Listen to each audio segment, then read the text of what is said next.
Spéciale élection départementale sur Grand-Lille TV. Ce jour, nous nous intéressons au canton de Roubaix 1, les élections départementales les 22 et 29 mars prochains. À notre micro, sur notre plateau, merci d'être venu. Yann Merlevède et Éric Mouveau. Vous êtes donc le suppléant, Éric.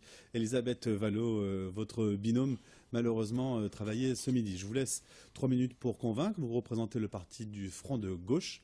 À vous donc de vous présenter et de présenter votre programme. Merci de nous recevoir déjà. On essaye effectivement d'être un peu partout, mais c'est bien aussi d'avoir une représentation un peu médiatique. Bon. Alors la campagne, vous le savez, elle va être très courte. C'est le 22 mars qu'il va falloir voter et c'est une campagne qui est très difficile puisque les gens sont assez peu informés, donc c'est bien de pouvoir le faire. Nous, la ligne directrice pour tous les candidats du Front de Gauche, c'est une ligne qui est clairement anti-austérité, c'est-à-dire qu'on ne se met pas du tout dans la ligne du gouvernement actuel. Donc ni Parti Socialiste, ni l'UMP qui a toujours fait de toute manière une politique d'austérité. Donc nous, déjà notre premier plan de bataille, c'est ça, c'est-à-dire qu'on estime que pour le canton de Roubaix 1, comme pour le département du Nord, il y a un véritable travail à faire d'investissement. Et ce travail d'investissement, il se fait sur plusieurs axes, notamment l'emploi, puisque le département peut investir à plusieurs niveaux, et pas seulement en termes de bâtiments pour les collèges, par exemple, mais dans d'autres niveaux, associations, centres sociaux, services de santé. Et c'est ça qui nous intéresse, c'est de défendre les gens dans leurs besoins, parce qu'on pense que c'est l'économie qui peut redémarrer par là. C'est-à-dire les besoins sociaux, pas les besoins des grandes entreprises auxquelles on va donner des aides et qui finalement vont licencier derrière.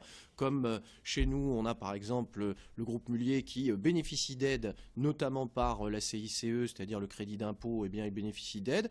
Et à côté de ça, il va quand même licencier. Donc nous, on s'oppose à ça. On réclame aussi à l'État de l'argent.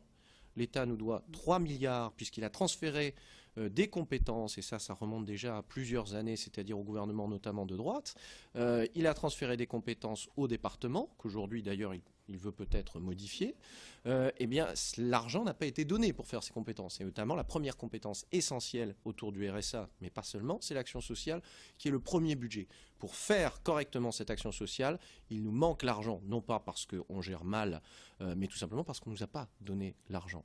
Donc nous, on pense que cet argent-là, il doit nous revenir, et on veut se battre pour ça, et pour éviter de faire des économies de bout de chandelle, comme la droite voudrait le faire, ou bien des coupes, comme le PS fataliste dit il faut le faire. Nous, on pense que non, il y a l'argent nécessaire pour continuer à faire ça, et dans de nombreux domaines. Par exemple, pour les associations, peut-être Éric, tu peux en parler, ce qu'on peut faire au niveau des associations, des centres sociaux. Oui, déjà, le groupe Front de Gauche au Conseil Général, le groupe Parti communiste Front de Gauche au Conseil Général est déjà intervenu d'ailleurs, puisqu'on a déjà obtenu que les baisses prévues de financement pour les centres sociaux qu'avait prévu le Conseil Général soient annulées, et c'est bien grâce à l'intervention de M. Charles Beauchamp, le président du groupe Front de Gauche. Voilà. Et c'est la même chose sur les budgets de fonctionnement des collèges que l'exécutif socialiste, en majorité socialiste, avait prévu de baisser. Et c'est notre intervention qui a permis de maintenir ces budgets. Je vais devoir malheureusement vous couper. C'est le principe des 3 minutes. Ça dure 3 minutes. Merci beaucoup d'être venu sur notre plateau. On se retrouve donc pour la soirée spéciale électorale le 22. Bonne chance pour votre campagne.